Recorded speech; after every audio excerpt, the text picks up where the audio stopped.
பெண்களை இழிவுபடுத்தும் விதமாக பேசிய அமைச்சர் பொன்முடியின் வீடியோ வெளியாகி சர்ச்சையை கிளப்பிய நிலையில் அந்த பேச்சு தொடர்பாக பொன்முடிக்கு எதிராக வழக்கு பதிவு செய்ய வேண்டும் என சென்னை உயர்நீதிமன்றம் உத்தரவிட்டுள்ளது. ஏற்கனவே அவரது கட்சி பதவி பறிக்கப்பட்ட நிலையில் விவகாரம் பூதாகரமாகியுள்ளதால் அமைச்சர் பதவியும் பறிபோகிறதா என்ற கேள்வி எழுந்துள்ளது. என்ன நடக்கிறது என்பதை விரிவாக பார்க்கலாம். வனத்துறை அமைச்சராக இருக்கக்கூடிய பொன்முடியின் சமீபத்திய மேடை பேச்சு தொடர்பான வீடியோ வைரலாகி சர்ச்சையை கிளப்பியது. அதில் விலை மாது குறித்து சர்ச்சையாக பேசிய பொன்முடி சைவம் வைணவம் என்று உதாரணம் கூறியது பல தரப்பினரிடையே கொதிப்பை ஏற்படுத்தியது. பெண்கள் பங்கேற்றிருந்த அந்த பொதுக்கூட்டத்தில் அவர்கள் முன்னிலையிலேயே மேடையில் நின்று ஒரு அமைச்சர் இப்படி ஆபாசமாக பேசலாமா என்றும் கண்டனங்கள் எழுந்தன. இந்த நிலையில் திமுக எம்பி கனிமொழி இந்த பேச்சுக்கு கண்டனம் தெரிவிக்க அமைச்சர் பொன்முடியின் கட்சி பதவி பறிக்கப்பட்டது. அதன்படி திமுகவின் துணை பொதுச் செயலாளர்களில் ஒருவராக இருந்த பொன்முடி அந்த பொறுப்பிலிருந்து நீக்கப்பட்டார்.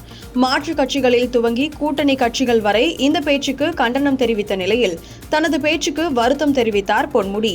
இந்த நிலையில் அமைச்சர் பொன்முடிக்கு எதிரான சொத்து குவிப்பு வழக்கு சென்னை உயர்நீதிமன்ற நீதிபதி ஆனந்த வெங்கடேஷ் முன்பு இன்றைய தினம் விசாரணைக்கு பட்டியலிடப்பட்டிருந்தது.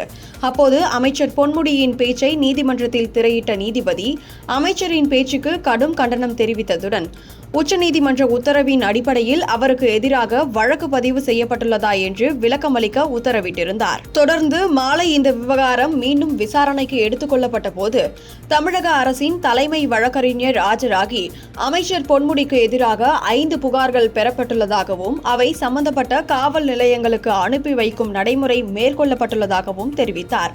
இதையடுத்து 4-5 வழக்குகள் பதிவு செய்து விசாரணைக்கு நீர்த்து போக செய்யாமல் ஒரு வழக்கை மட்டுமே பதிவு செய்து விசாரிக்க வேண்டும் என்று அறிவுறுத்திய நீதிபதி அமைச்சர் பொன்முடிக்கு எதிரான புகார் மீது வழக்கு பதிவு செய்ய வேண்டும், வெறுப்பு பேச்சுகள் தொடர்பாக தாமாக முன்வந்து வழக்கு பதிவு செய்ய வேண்டும் என்று உச்சநீதிமன்றம் உத்தரவிட்டுள்ள நிலையில் அதை அமல்படுத்தாதது நீதிமன்ற அவமதிப்பு செயல் என்றும் குறிப்பிட்டார்.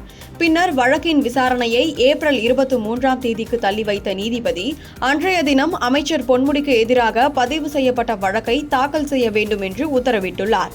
இப்படியாக பொன்முடியின் சர்ச்சை பேச்சு பூதாகரமாக வெடித்துள்ளதால் அவரது அமைச்சர் பதவிக்கு ஆபத்தா என்ற கேள்வியும் எழுந்துள்ளது. அவருக்கு எதிராக தாக்கல் செய்யப்படும் வழக்கில் தீர்ப்பும் எதிராக வரும் பட்சத்தில் இதனால் ஏற்படும் அழுத்தம் காரணமாக பொன்முடியை அமைச்சரவையில் இருந்து நீக்கும் முடிவுக்கு திமுக தள்ளப்படும் என்கின்றனர் அரசியல் விமர்சகர்கள்.